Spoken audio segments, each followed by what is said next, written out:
Bismillahirrahmanirrahim. Hamdan wa syukran lillah wa salatan wa salaman ala Rasulillah wa ala ahlihi wa sahbihi wa mawalah wa la hawla wa la quwwata illa billah. Rabbi shrah li sadri wa yassir li amri wa hlul 'uqdatam min lisani yafqahu qawli. Allahumma anfa'na bima 'allamtana wa 'allimna ma yanfa'una wa zidna 'ilman warzuqna fahman wa hudan wa taufiqan amin ya rabbal alamin.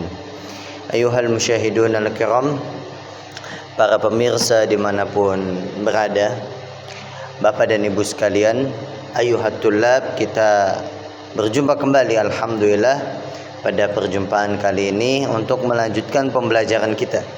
Walaupun pembelajaran kita di hari sebelumnya itu kita sedang melakukan ulangan sebagaimana sesuai dengan kesepakatan kita bahwa setelah kita mengakhiri satu pelajaran maka kita mencoba untuk mengulangnya dengan cara diberikan soal-soal, dan tujuannya agar bisa kita memurojaah baik sisi kaidahnya yang kita dapatkan, kemudian dari sisi mufradat yang masya Allah sudah sangat banyak sekali.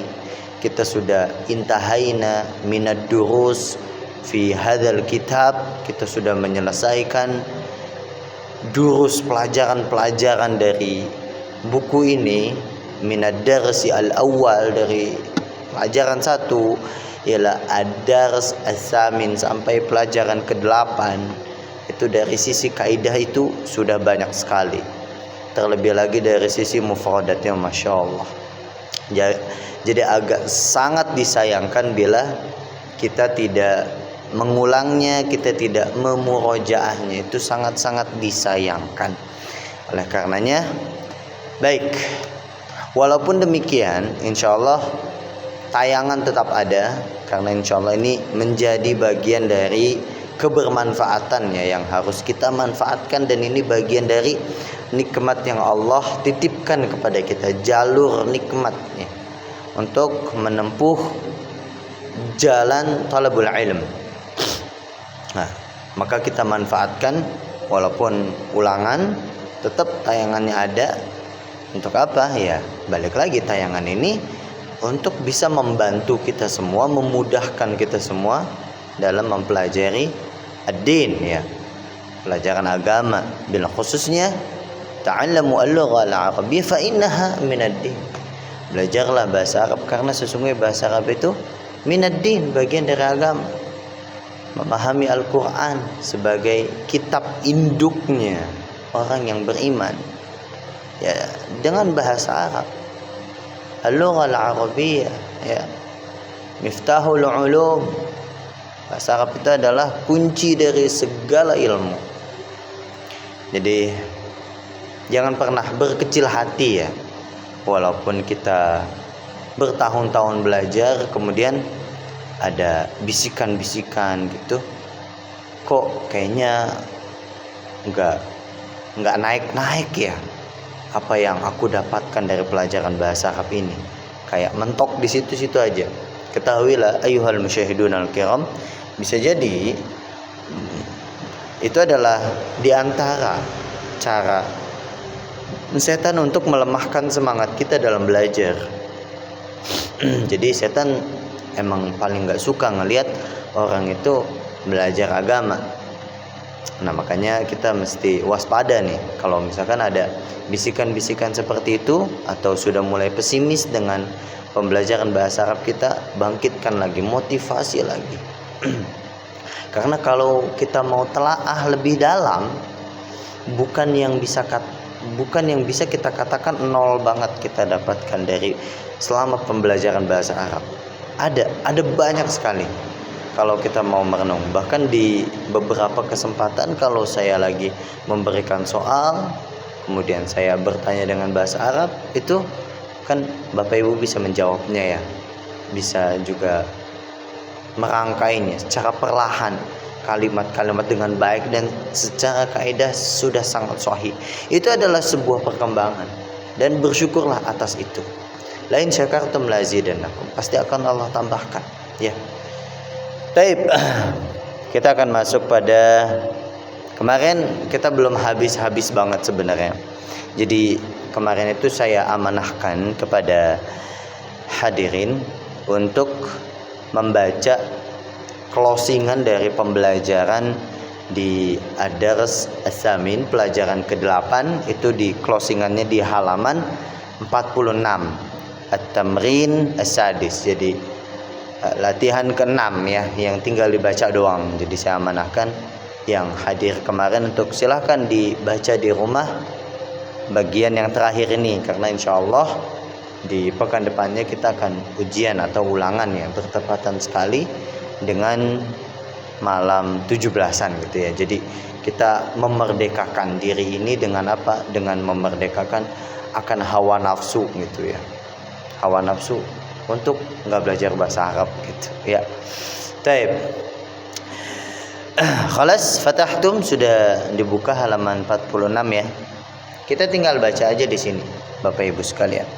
Kita tinggal baca ar-rukmul awwal, as-sabburatu amama at-talibi wa hiya khalfal mudarrisi. Di sini yang digaris bawahi artinya apa ini? Artinya sesuatu yang baru kita dapatkan, ya. Sesuatu yang baru kita dapatkan walaupun sebenarnya kita sudah lama mendapatkannya.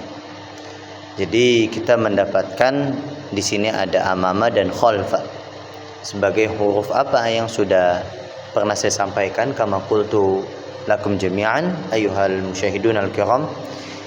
Amama dan khalfa itu bagian dari huruf dzaraf ya, yang fungsinya sama seperti huruf jar, yaitu apa? Memajrurkan, mengkasrahkan setelahnya. Maka di sini as-sabburatu amama talibi. Apa artinya as-sabburatu? Ya, papan tulis itu di depan pelajar atau di depan siswa. Wa hiya khalfal mudarris. Dan papan tulis itu seperti itu ya, di belakang guru. Jadi posisinya seperti ya, guru dan murid sedang berada di dalam kelas. Gurunya menghadap ke murid, muridnya menghadap ke guru, dan biasanya posisinya di belakang guru ada papan tulis seperti itu. Baik.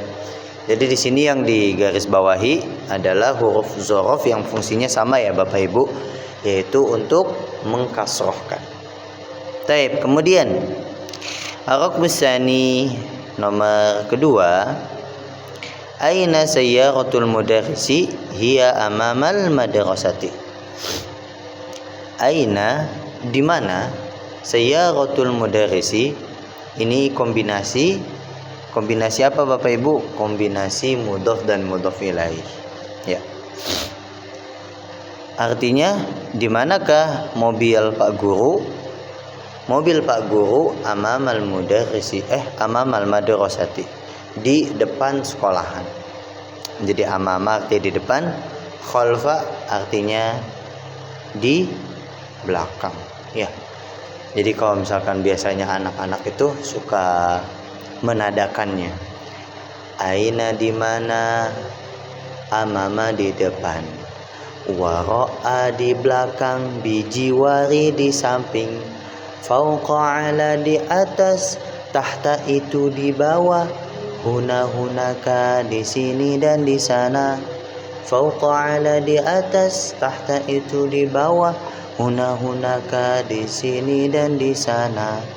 Nah itu sebagiannya tadi huruf dzaraf ya. Walaupun ada jarnya. Kenapa diselipkan ada jarnya? Ya karena dzaraf dan jar itu fungsinya sama. Fungsinya memajrurkan. Taib. Ar-rukmus tsalis, nomor ketiga. Aina bintu hadza? Oh, khata. Aina baitul imam? Baitul imam khalfal masjidi. Di manakah rumah Pak Imam? Di sini yang dimaksud Pak Imam adalah imam sholat. Bagaimana kita mengetahuinya bahwasanya ini adalah imam sholat? Ya, bisa kita katakan makna itu muncul dari alif lam ma'rifah ya. Namanya aja ma'rifah. ma'rifah secara arti sudah diketahui. Jadi ada mufradat kalau dia beralif lam, maka alif lam itu dinamakan ma'rifah yang secara makna sudah jelas, dia memiliki makna yang jelas, memiliki makna yang sudah diketahui, ya. Di manakah rumah Pak Imam? Bintul imami khalfal masjidi. Baitul imami khalfal masjidi. Rumah Pak Imam di belakang masjid. Baik.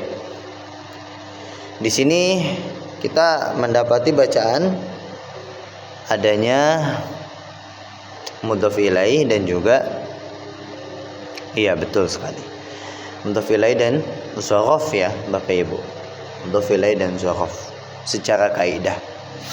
Kemudian ar-raqmu rabi', aina jalasa Hamidun jalasa khalfa Mahmudin. Aina jalasa Hamidun jalasa khalfa Mahmudin. Di manakah Hamid itu duduk? Hamid duduk di belakang Mahmud. Jadi tidak ada lagi pengulangan Hamid di sana, ya, karena dalam jalasa, yakni fi'il madhi, kata kerja basic yang sudah mustatir takdiruhu huwa, di dalamnya sudah terdapat makna huwa, sehingga secara tidak langsung bahwasannya di sini maknanya dia duduk seperti itu, dia duduk di belakang Mahmud gitu. Aina jalasa Hamid jalasa khalfa Mahmudin. Kalau dimunculkan jalasa Hamid khalfa Mahmudin, ya. Nah, untuk kita naik level gitu supaya makin pro. Nah, seperti itu penjelasannya kenapa tidak ada lagi pengulangan Hamid pada jawabannya, langsung jalasa khalfa Mahmudin. Taib.